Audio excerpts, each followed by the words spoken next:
Hey Geminis, Merry Christmas! This week we have got Christmas Day, obviously.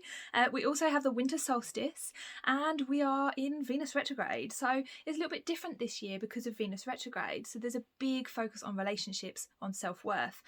There might be lots of things coming up for you, whether or not that is a challenge or some sort of lesson, overcoming something, just making you feel a little bit more worthy, basically.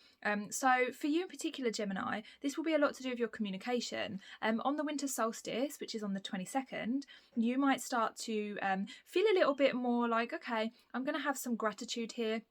I'm going to really focus on what I can do rather than what I can't do. And in terms of your communication, this is going to be a lot to do with clearing some foggy communication that you've had with somebody, or like clearing your own ideas, your own clarity, finding clarity. And this is going to be a case of confidence, actually. It's going to be like, okay, I either have to believe in myself or I have to, go along with this situation. So a lot of this is to do with, do you believe in yourself? Do you feel confident enough to state your needs directly? Are you confident enough when you communicate with other people so that you can, actually meet them, you can actually connect with them and you can actually share your points of view? Or are you kind of holding yourself back a little bit because you're worried about what people think? This is going to come up quite a lot for you over this Christmas period. And it's going to be very, very healthy for you, because normally Christmas is a lot to do with escapism.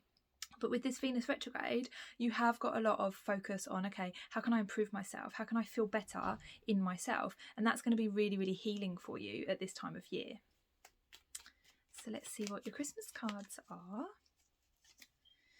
Okay, we have the Three of Cups and the Queen of Swords. So for some of you, you are going to be having a bit of a party. You're going to be having some celebrations, obviously, it's Christmas. But in the back of your mind, you might be kind of worrying about something or judging yourself, maybe not able to fully let go as you normally do.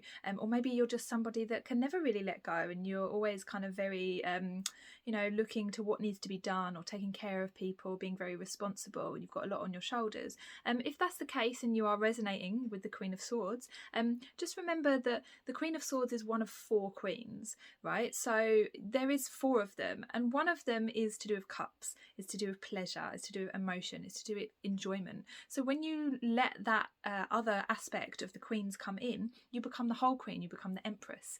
So this is really a message for you to try and embody some cups energy, some pleasure, some emotion, some joy this Christmas. And don't worry too much if you have a lot on your plate. Just try and find some time, schedule some time in, as the Queen of Swords would do.